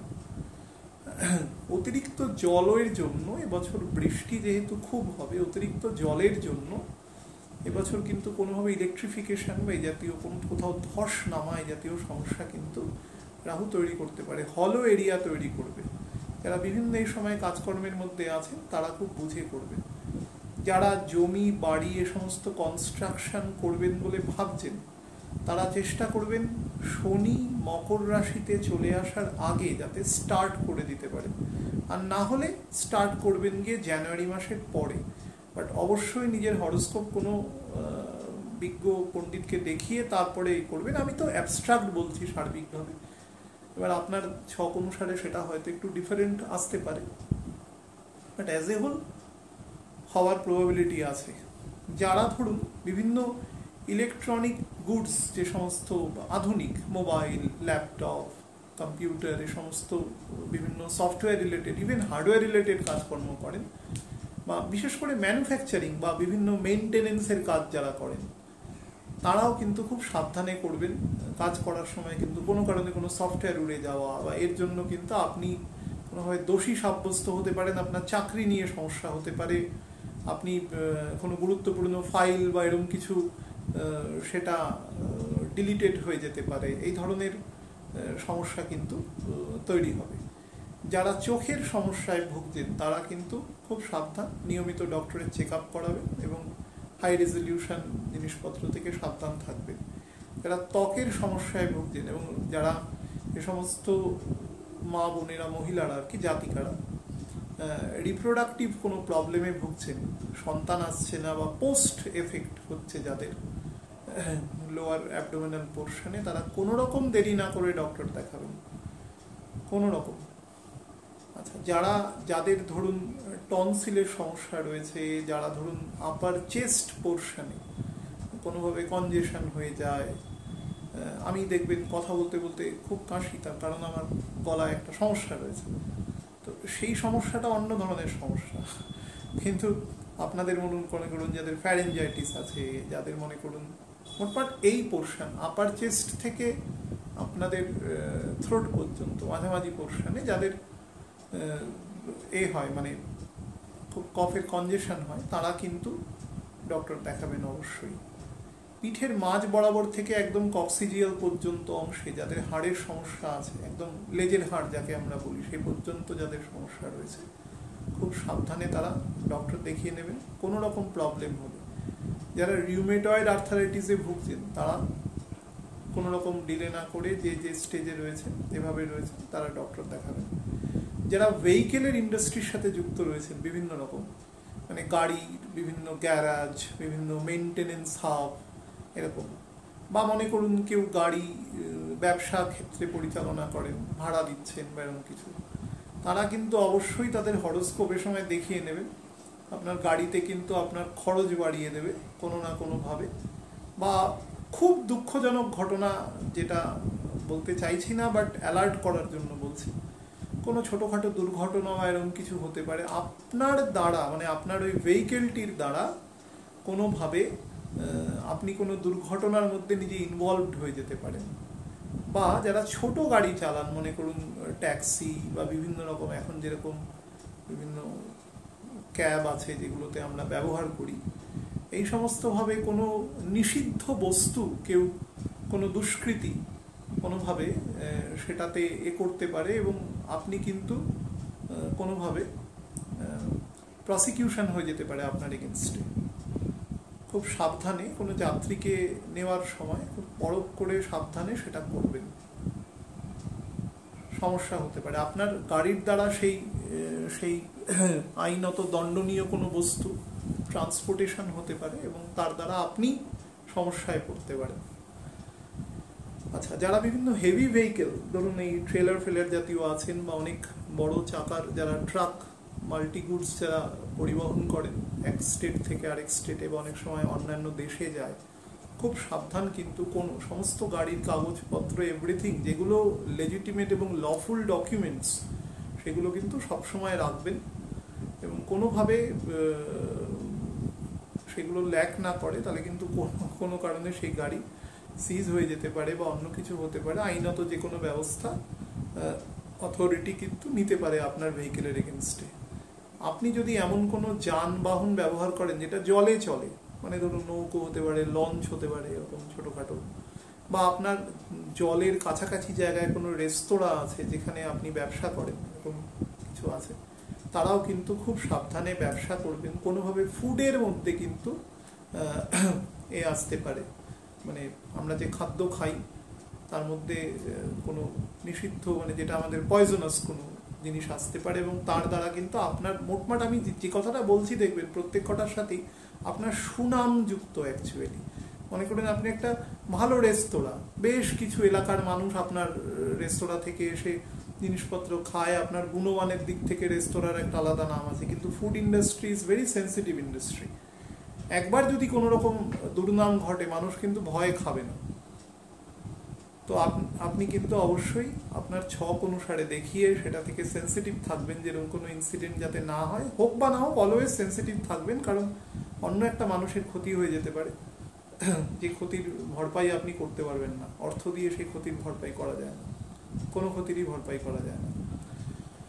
আচ্ছা, 5 নম্বর হচ্ছে যারা বিভিন্ন ধরুন আর্ট অ্যান্ড কালচারের ইন্ডাস্ট্রিতে রয়েছেন বা ঢুকতে চাইছেন, যেটা নিয়ে কিছুক্ষণ আগে কথা বলেছি, তারা কিন্তু প্রপার মানুষের, আমি তো ওই ফিল্ড সম্পর্কে মানে আমার বিন্দুমাত্র কোনো ধারণা নেই, মানে শেষ কবে সিনেমা দেখেছি সেটাও জানি না, মানে সিনেমা হলে গিয়ে। আর 2 নম্বর হচ্ছে এসব নাটক সিরিয়াল এসব আমি দেখি না, সুতরাং কাউকে চিনিও না, খুব জনপ্রিয় কিছু অভিনেতা অভিনেত্রী ছাড়া। কিন্তু সুতরাং তাহলে আমি আপনাদের বলে দিতাম যে এইগুলো দেখবেন। আপনারা যারা এই ফিল্ডে রয়েছেন, যারা এই ফিল্ডে নিজের ক্যারিয়ার তৈরি করতে চান, এটা তো একটা বিস্তৃত ফিল্ড, মানে একজন ধরুন অঙ্কন শিল্পী, আবার একজন গান কম্পোজ করছেন, আবার কেউ মনে করুন আমার ধারণার বাইরে এত বড় একটা ফিল্ড। আপনারা যে ফিল্ডে থাকুন, কোনো পরিপক্ক বিজ্ঞ প্রাজ্ঞ লোকের সাথে সহচর্যে আপনারা এই ফিল্ডে অগ্রসর হবেন, যতক্ষণ পর্যন্ত আপনাদের একটা বুনিয়াদি জায়গা তৈরি না হচ্ছে, এখানে ফান্ডামেন্টাল একটা পেডিস্টাল এখানে তৈরি না হচ্ছে। Once it will be created, তারপরে আপনি স্বচ্ছন্দে আপনি চিনে যাবেন, প্রস অ্যান্ড কনসের মধ্যে ডিফারেন্সটা বুঝবেন, নাহলে কোনো রকম সমস্যা আসতে পারে। এই ইন্ডাস্ট্রি কিন্তু একটু এফেক্টেড হবে, বিশেষ করে যারা নতুন আছেন। কোনোভাবে চিটেড হতে পারেন, কোনোভাবে আপনার টাকা পয়সা বড় রকমভাবে ক্ষতি হতে পারে, আটকে যেতে পারে, এই ধরনের সমস্যা কিন্তু আসার প্রবাবিলিটি রয়েছে। আচ্ছা, 5 নম্বর হচ্ছে যারা যারা ফ্ল্যাটে থাকেন একটু ওপরের দিকে, বিশেষ করে একটু বিলাসবহুল ফ্ল্যাটে যারা থাকেন, অনেক দাম যে সমস্ত হাইফাই, তো সেই ফ্ল্যাটের যারা ওপরের দিকে, আমি 3টে কন্ডিশন বলেছি, বিলাসবহুল, ফ্ল্যাট এবং ওপরের দিকে। ওপরের দিকে মানে অন্তত 4 তলা, মানে 4th ফ্লোর অনওয়ার্ডস যারা বাস করেন, তারা যদি কোথাও ঘুরতে যান, কোনো জায়গায় যাচ্ছেন বা অফিসেই যাচ্ছেন হয়তো তালা বন্ধ করে, প্রপার সিকিউরিটি মেনটেন করবেন। কোনোভাবে কিন্তু চুরি বা ছিনতাই এই ধরনের ঘটনা, ছিনতাই মানে চুরি, এই ধরনের ঘটনা কিন্তু ঘটতে পারে। ফলে মূল্যবান বস্তু বা যে সমস্তগুলো আছে সেগুলো প্রপারলি কিপ করবার চেষ্টা করবেন। 6 নম্বরে যারা হিল জুতো পরেন, মেয়ে বিশেষ করে যারা খুব পেন্সিল হিল টাইপের জুতো পরেন, তারা খুব সাবধানে যাতায়াত করবেন। নর্মালি যারা পরে তারা জানে পড়তে কিভাবে হয়, মানে ওটাতে হাঁটা এত সহজ ব্যাপার নয়, কিন্তু তবুও বলছি সাবধানে ইউজ করবেন। কোনোভাবে কিন্তু ফিমেলদের বলছি স্পেশালি, আপনার কিন্তু অ্যাঙ্কেল ফ্র্যাকচার হতে পারে, বা আপনার একদম পায়ের উপরে যে আমাদের টার্সাল, মেটাটার্সাল, এই সমস্ত অংশে কিন্তু আপনার বোন ফ্র্যাকচার হতে পারে, বা এমনি লিগামেন্টেও চোট পেতে পারেন। আর লাস্ট যেটা বলার, পুরুষদের ক্ষেত্রে যারা প্রস্টেটের সমস্যায় আছেন বা কোনো কারণে পুরুষত্বহীনতায় ভুগছেন, তারা এই সময় যদি একটু চিকিৎসা করান তাহলে কিন্তু তার সুফল আপনি পেতে পারেন এবং সন্তান আপনার আসার যোগ রয়েছে এই সময়তে। সাবজেক্টও আপনার ছক, আমি অ্যাবস্ট্রাক্ট বললাম যে যোগটা রয়েছে, it depends on your over your horoscope. হচ্ছে সার্বিক এফেক্ট রাহু এখানে থাকাকালীন। আরও যেটা হবে সেটা হচ্ছে বিভিন্ন জায়গায় মানুষের মধ্যে ডিসকন্টেন্ট বাড়বে, অর্থাৎ অসন্তোষ অতিরিক্ত বৃদ্ধি পাবে আগামী 7-8 মাসের মধ্যে। সব মানুষই নিজেকে একটু ডিপ্রাইভ মনে করবে। এখানে সমাজ ব্যবস্থার মধ্যে ইনইকুয়ালিটি তো রয়েছে, তার ফলে ডিপ্রাইভেশন কম বেশি কোথাও না কোথাও কিছু না কিছু তো রয়েই থাকবে, সারা জীবন ছিল, আছে এবং ভবিষ্যতেও থাকবে। কিন্তু এই সময় মানুষের মধ্যে একটা ফিলিংস হবে যে আমি একটু বেশি রকম কোনো কারণে ডিপ্রাইভ আছি। আমার কথাকে মানে আপনার মতন করে ব্যাখ্যা করবেন না, আমি যেটা বলছি যদি কারোর কনফিউশন থাকে সে আমাকে জিজ্ঞাসা করে নিতে পারে। মনে করুন আমি আমার পাখা চলছে, চুল উঠছে দেখতে পাচ্ছেন, তো পাখা চলছে উপরে, আমার মনে হলো যে আমি এসি চালিয়ে থাকবো, তো পাখাতেও দিব্যি রয়েছি, ঘামছি না তো আজকে। তো এইটা হচ্ছে আপনার চাহিদাটা এরকম হয়ে যায় না। তো এই ব্যাপারগুলো একটু আত্মবিশ্লেষণ করবেন, আত্মমন্থন করবেন, যাতে আপনার দ্বারা কোনো অপরাধ না সংগঠিত হয়ে যায়। তার ফলে হয়ে যায় মানে হওয়ার একটা প্রবাবিলিটি আছে, তার ফলে ডিসকন্টেন্টটা বাড়বে এবং মানুষ অনেক বেশি ডিমান্ড করবে। আমাদের যে ডিমান্ড সাপ্লায়ার যারা রয়েছে, অথরিটিতে যারা বসে আছে, তার ফলে একটা টাগ অফ ওয়ার হওয়ার সম্ভাবনা রয়েছে এবং এটা সারা পৃথিবীব্যাপী রয়েছে। কিন্তু এটা এমন নয় যে আমাদের কোনো প্রান্তে বা কোনো জেলা, এরকম নয়, সারা পৃথিবীব্যাপী রয়েছে। বিশ্বের যত ধনী দেশ তার ডিমান্ড তত বেশি হবে, বিশ্বের যত দরিদ্র দেশ তার ডিমান্ড অন্যরকমভাবে হবে। Demand will be raised automatically. আর শেষ যেটা বলছি, যেটা খুব ইম্পর্টেন্ট, যারা বিভিন্ন ডায়ালিসিস বা বিভিন্ন কিডনি সংক্রান্ত রোগে ভুগছেন, যাদের এক্সক্রিয়েশন প্রপারলি হচ্ছে না, তারা কিন্তু অবশ্যই খুব সাবধানে থাকবেন, ডক্টর দেখাবেন এবং নিয়মিত চিকিৎসার মধ্যে থাকবেন। আর যেসব বাচ্চার নার্ভাস সিস্টেমে কোনো প্রবলেম আছে, যে কোনো রকম প্রবলেম থাকে, তারা সামনের বছর ফেব্রুয়ারি পর্যন্ত অ্যাটলিস্ট, প্রকারান্তে 2025-এর মার্চ পর্যন্ত বাচ্চাদের একটু সাবধানে রাখবেন, যারা কোনো না কোনো তাদের নার্ভাস সিস্টেমে কোনো সমস্যা রয়ে গেছে। তো আমি এবার লগ্ন ওয়াইজ বলে দিচ্ছি আপনাদের কিছুটা। মেষ লগ্ন, কর্কট লগ্ন, তুলা লগ্ন, মকর লগ্ন, এই 4টে যে চর রাশির লগ্ন রয়েছে, এই লগ্নের ক্ষেত্রে প্রথম একটা একটা করে বলছি, মন দিয়ে শুনবেন। এই 4 লগ্নের ক্ষেত্রেই প্রথম যেটা করবেন না সেটা হচ্ছে এই সময় কিছু বিলাসবহুল বস্তু ক্রয় করবার চেষ্টা করবেন না, যদি একান্ত সেটা নেসেসিটি না হয়। বিলাসবহুল বস্তুর নর্মালি নেসেসিটি খুব কমই থাকে, সেটা আমাদের শখ শৌখিনতা, আমাদের ইলিউশনকে পূর্ণ করবার জন্যই আমরা সেই কাজগুলো করি। যদি একান্ত আপনার নেসেসিটি না থাকে, কিনবেন না, তাহলে টাকা কিন্তু ব্লক হতে পারে। বিশেষত সেটা যদি কোনো ভেহিকেল হয়, সেটা যদি কোনো হেভি ভেহিকেল হয়, খুব দামি ভেহিকেল হয়, তাহলে কিন্তু অবশ্যই না। বা ফ্ল্যাটের দিকেও যদি ক্রয় করবেন তাহলে অবশ্যই একটু বুঝে শুনে আইনিভাবে প্রপারলি সার্চিং করে তবে আপনারা অগ্রসর হবেন। জমি সংক্রান্ত কোনো ডিল যাই হোক সেভাবে অগ্রসর হবেন। নাম্বার 2 হচ্ছে স্পাউসের সাথে সম্পর্ক কিন্তু বেটার রাখবার চেষ্টা করবেন। নাম্বার 3 হচ্ছে বাচ্চাদের সাথেও সম্পর্ক বেটার রাখবার চেষ্টা করবেন। তার কারণ বাচ্চাদের সাথে কিন্তু আগামী 8 মাস আপনাদের মধ্যে একটু কনফ্লিক্ট তৈরি হবে এবং একটু বাচ্চারা যদি একটা বয়ঃসন্ধি যদি তাদের অ্যাডোলেসেন্ট গ্রোথে যদি তারা চলে আসে, মানে যেখানে শুক্র অ্যাক্টিভ হওয়া শুরু হয়, অ্যাকচুয়ালি শুক্র অ্যাক্টিভ হয় 16-17 বছর পর থেকে, যখন যৌবনের মাত্রাটা পুরোপুরিভাবে আসা শুরু হয়, সেই সময় থেকে শুক্র অ্যাক্টিভ হয়। তবুও আমি বলছি তো একটু আগে থেকেই সচেতন থাকবেন। বিতর্কিত কথায় বেশিক্ষণ ধরে বলবেন না, এবং সেটাতে কেউ যদি বলেও আপনি চুপ করে যাবেন। নেইবারের সাথে সম্পর্ক বেটার রাখবার চেষ্টা করবেন এবং কোনো সোশ্যাল গ্যাদারিংয়ে পার্টিসিপেট করবেন, যাতে আপনার সামাজিক একটা মিনিমাম সুনাম থাকে যে না, এনাকে ডাকলে ইনি আসেন এবং পার্টিসিপেট করেন। আপনাদের মাসি বা মামা মানে এইরকম বাড়ি থেকে যদি কোনো প্রাপ্তিযোগ আসে, সেটাকে প্রপারলি যাচাই করে বা কাউকে ডিপ্রাইভ না করে তবেই সেটা গ্রহণ করবেন, না হলে কিন্তু সমস্যা তৈরি হতে পারে। নাম্বার 5 হচ্ছে যারা বিভিন্ন কনস্ট্রাকশন সাইটে কাজ করেন, কোনো না কোনোভাবে ইঞ্জিনিয়ার হন বা যে স্তরে মানুষ হন না কেন, তারা মাথার প্রপারলি গার্ড করে সেখানে কাজ করবেন। এবং যারা বিভিন্ন ওয়েল্ডিংয়ের কাজ করে, মানে অক্সিজেন অ্যাসিটিলিন যোগ করে যে হাই ভোল্টেজ প্রায় 3000 ডিগ্রি সেন্টিগ্রেড লোহা গলিয়ে দিচ্ছে, এরকম খুব সাবধান। আইস থেকে খুব সাবধান এবং মাথা থেকে খুব সাবধান। যারা সাইনাসের পেশেন্ট আছেন তারাও খুব সাবধানে রোল প্লে করবেন। যারা মনে করুন যে কোনো হেভি বস্তু যাদের টানতে হয় কোনো কারণে, মনে করুন একজন গ্যাস সিলিন্ডার যিনি আপনার ঘরে নিয়ে দিয়ে যান, এসে অনেক সময় ওপর দিকে উঠতে হয়, যারা এই প্রফেশনের সাথে আছেন, আমি একটা উদাহরণ দিয়ে বলছি, তারা কিন্তু নিজেদের মানে এই যখন তুলছেন তখন কিন্তু জায়গাটা খেয়াল রাখবেন এবং টেকনিক্যালি ব্যাপারটা করবেন আর কি।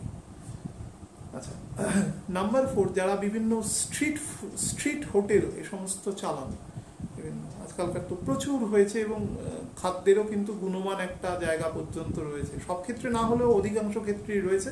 কারণ মানুষ একটা জিনিস বুঝেছে, এখন মানুষ ভালো অল্প টাকা দিয়ে অল্প খাবো কিন্তু ভালো খাবো, এই অন্তত শহর বা শহরতলির মানুষের মধ্যে একটা এই মানসিকতা তৈরি হয়েছে। তো সেটা জন্য তারাও চেষ্টা করে একটা হাইজিন মেনটেন করা।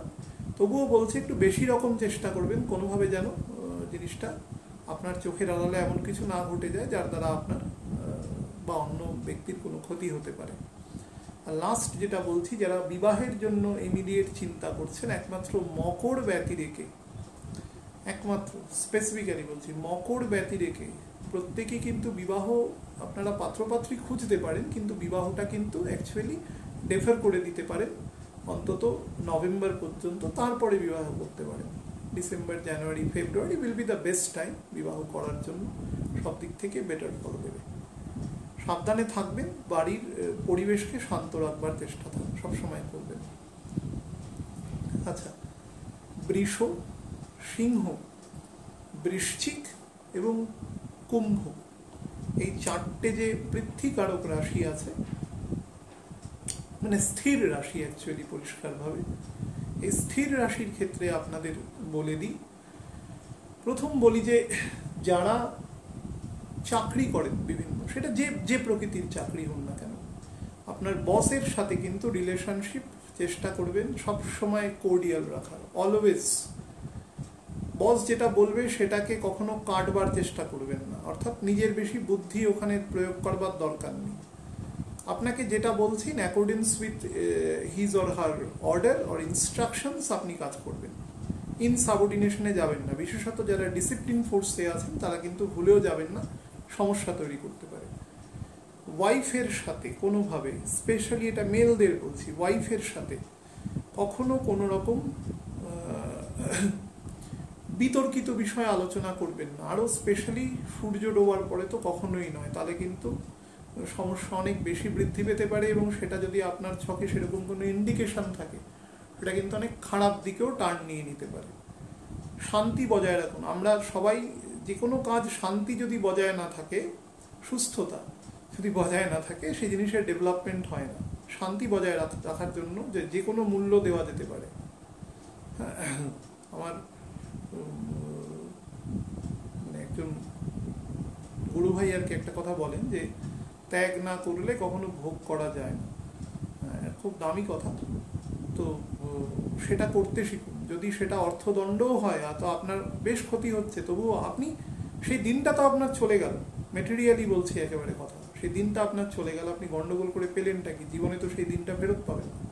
সুতরাং গন্ডগোলটা করবেন না দয়া করে, অফিসে তো নয়, বাড়িতেও নয়।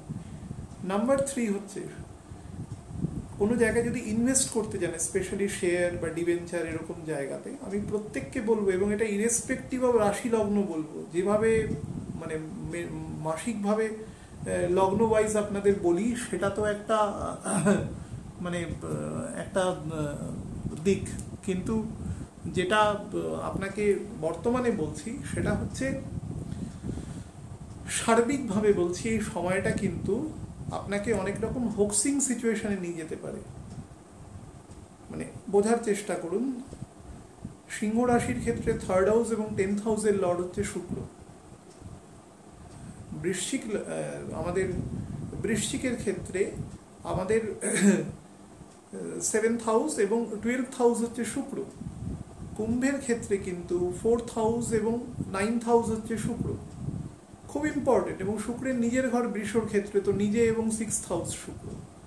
তো ইটস ভেরি ইম্পর্টেন্ট যে আপনি নিজের ডিজায়ার বা আপনি নিজের যে প্রবৃত্তিটা রয়েছে সেটা একটা জায়গা পর্যন্ত লিমিট করুন, না হলে কিন্তু ও আপনাকে এমন একটা জায়গায় নিয়ে দাঁড় করিয়ে দেবে যেখানে কিন্তু আপনি বিশেষ কিছু লাভবান তো হবেনই না, আপনার অর্থদণ্ড প্রচুর পরিমাণে যাবে।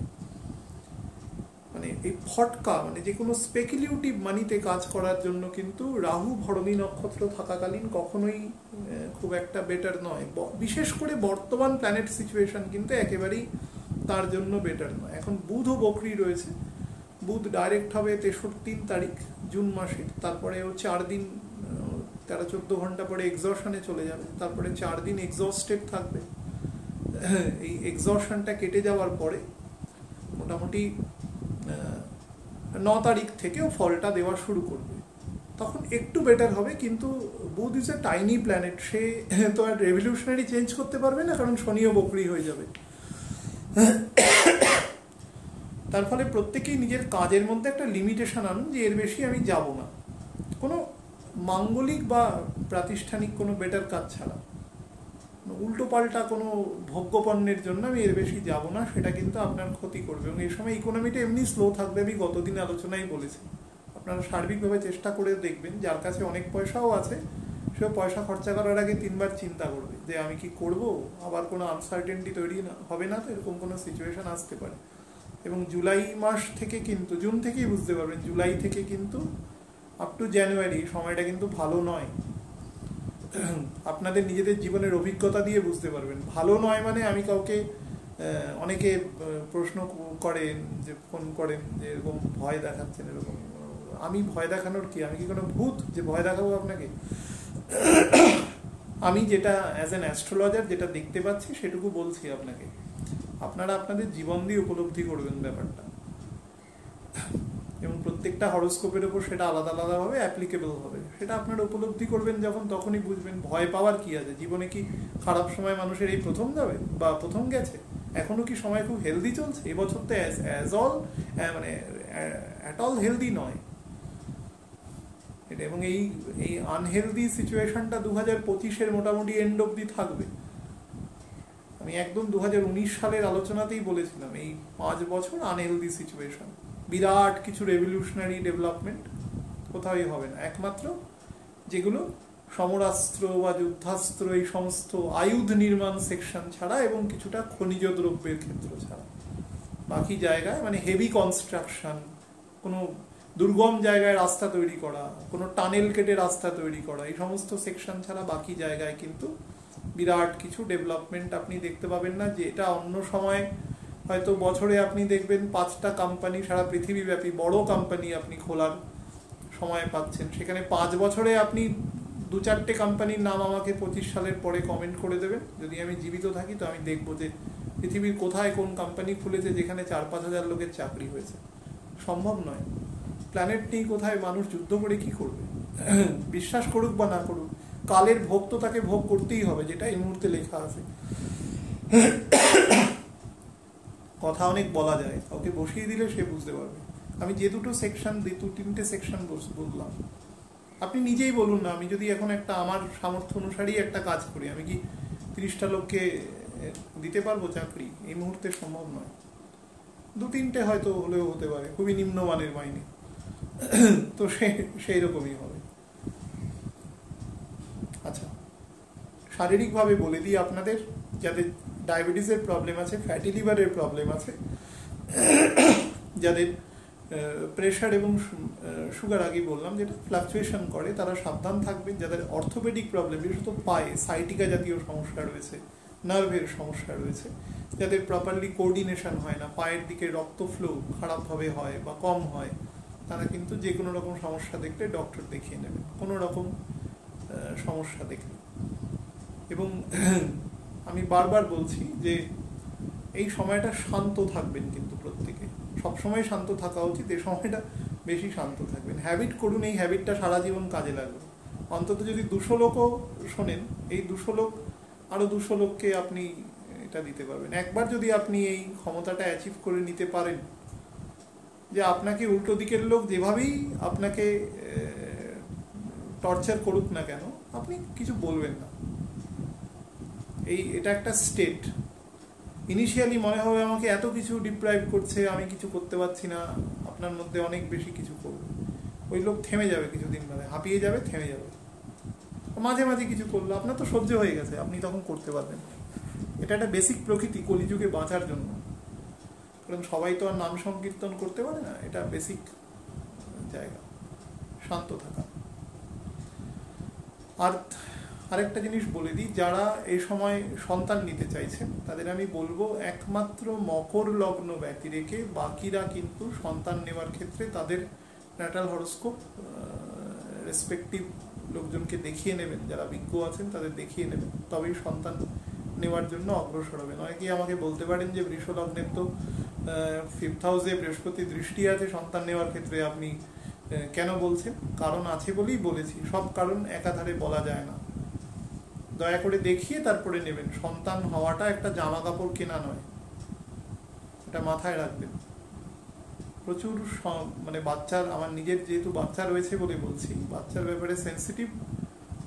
প্রচুর বাচ্চার যখন হরোস্কোপ দেখি, যখন বিভিন্ন রকম সমস্যায় তারা রয়েছে, এটা পিতা হিসাবে কি এফেক্ট হয় সেটা আপনারাও অনেকে বুঝতে পারবেন।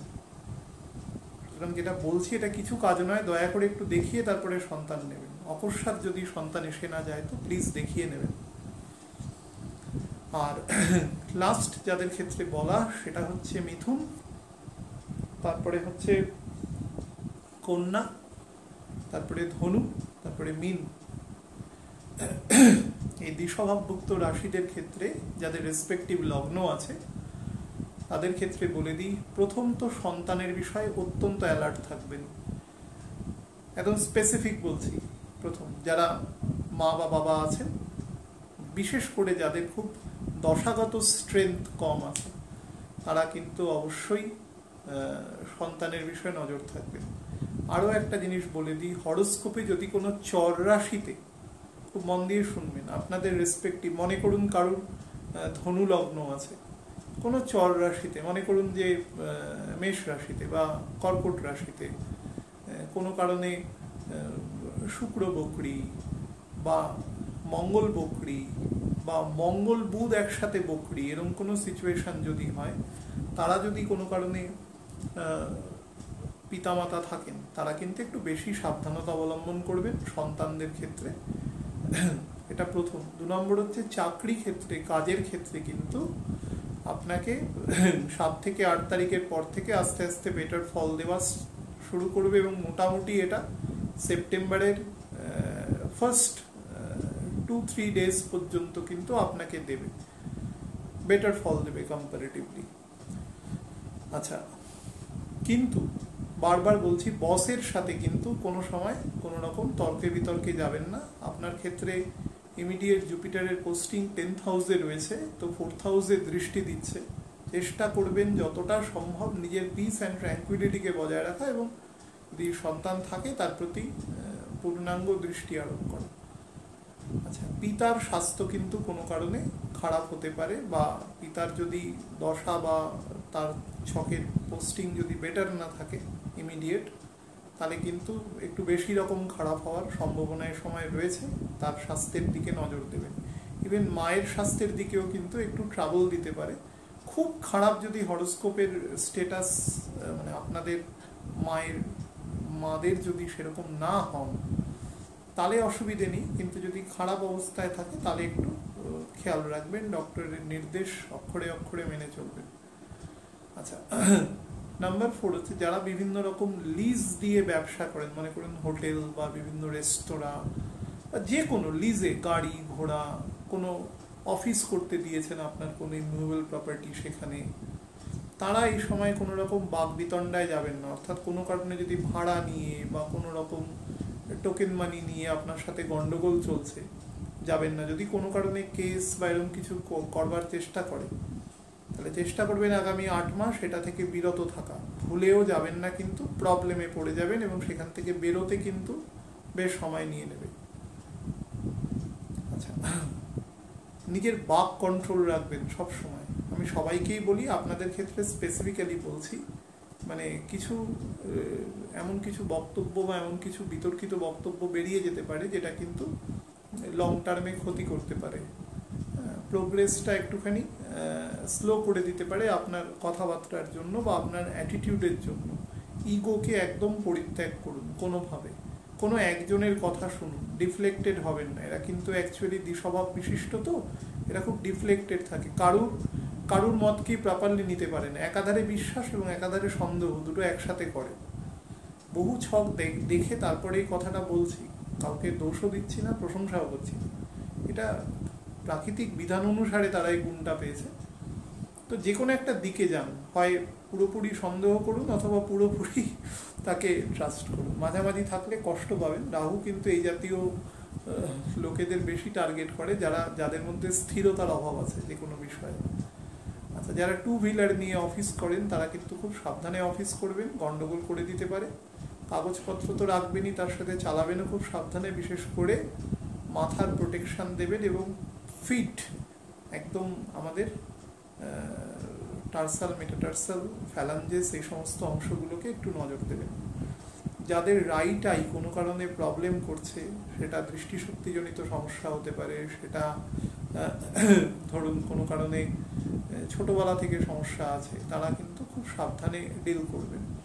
যারা বিভিন্ন লোয়ার অ্যাবডোমিনাল সংক্রান্ত যে সমস্ত জাতিকারা সমস্যায় ভুগছেন, তারা কিন্তু এই সময় ডক্টর দেখিয়ে নেবেন। বিশেষত ছকে যদি কোনো মাঝারি লেভেলের প্ল্যানেট কোনো অগ্নিকারক রাশিতে মানে অগ্নিকারক রাশিতে যদি বকরি থাকে, স্পেশালি মনে করুন মেষ রাশিতে, সিংহ রাশিতে, ধনু রাশিতে বকরি রয়েছে, মনে করুন মঙ্গল বকরি রয়েছে, বা ধরুন শুক্র বকরি রয়েছে, বা শুক্রের থেকে বুধ বকরি রয়েছে, তারা কিন্তু অবশ্যই দেখিয়ে নেবেন। শোল্ডার, আমাদের রাইট শোল্ডার থেকে আমাদের একদম এদিকে যে রিবসগুলো রয়েছে ডান দিকের এই অংশে চেষ্টা করবেন সবসময় বেশি প্রোটেকশন দেওয়া। যারা পাবলিক ট্রান্সপোর্ট ইউজ করছেন বা কোনো কারণে কিন্তু এখানে চোট আঘাত লাগতে পারে। এন্টায়ার চেস্ট এবং ডান দিকের রিবস মানে আর্মপিটের তলা থেকে একদম পেট পর্যন্ত অংশে চোট লাগতে পারে। অ্যাজ এ হোল যারা বিয়ের চেষ্টা করছেন তারা অগস্ট মাসের 12 তারিখ পর্যন্ত চেষ্টা করতে পারেন, তারপরে কিন্তু আর করবেন না। তাহলে 3 মাস 3.5 মাস একটু গ্যাপ দিয়ে আবার নভেম্বরের এন্ডের থেকে বা ডিসেম্বরের শুরু থেকে আবার করতে পারে, কিন্তু 3-3.5 মাস একটুখানি ব্যাপারটাকে পেন্ডিং রাখবেন। কথাবার্তা হয়তো বলতে পারেন, কিন্তু কোনো কাজ সে সময়টা না করাই ভালো। অ্যাসে হলেই গোচর কিন্তু একটা অদ্ভুত রকম এক্সপিরিয়েন্স আপনাদের দিয়ে যাবে এবং সেটা দেখবেন, আপনারা অনুভব করবেন এবং প্রচুর হিডেন আপনাদের উপরে শত্রুতা আসতে পারে আপনাদের, মানে ইনক্লুডিং আমি, কোনো ট্রেচারের করতে পারে, মানে যাকে বলে আমাদের বিশ্বাসভাজন, মানে বিশ্বাসঘাতকতা করা, এই ধরনের, যাকে আপনি খুব বিশ্বাস করলেন সেই মানুষটাই হয়তো শেষ পর্যন্ত গিয়ে এমন একটা কাজ করলো সেটা মানে ঠিক হলো না আর কি। অর্থদণ্ড ঘটতে পারে কোনো কারণে। প্রত্যেকেই চেষ্টা করবেন একটা হেলথের দিকে নজর দেওয়া, কারণ রাহু কিন্তু মেষ রাশিতে থেকে 3টে মেজার ঘর অর্থাৎ 3টে অগ্নিকারক ঘরকে একসাথে দৃষ্টি দিচ্ছে এবং তার সাথে একটি শুক্রের ঘরকেও সে দৃষ্টি দিচ্ছে। তার ফলে খাওয়া দাওয়ার ক্ষেত্রে স্পেশালি আউটার ফুড, বারবার বলছি এখন স্যানিটাইজেশন মানে ব্যাপারটা অনেক বেশি আছে, এখন প্রত্যেকেই সেটা মেনটেন করে, তবুও আনইনটেনশনাল কোনো ভুল হয়ে যেতে পারে এবং যার মাসুল কিন্তু দুপক্ষকেই দিতে হতে পারে। মানে দুপক্ষই খুব ভালোভাবে জিনিসটা পরখ করে করবেন। আর ভেহিকেল থেকে খুব সাবধান, এবং যারা বিভিন্ন দুর্গম জায়গায় ঘুরতে যাচ্ছেন তারাও কিন্তু খুব সাবধানভাবে যাতায়াত করবেন। ভালো থাকবেন প্রত্যেকে। খুব ইম্পর্টেন্ট আলোচনা, প্রত্যেকে মাথায় রাখবেন কথাগুলো, আমি যে যে পয়েন্টগুলো বলেছি।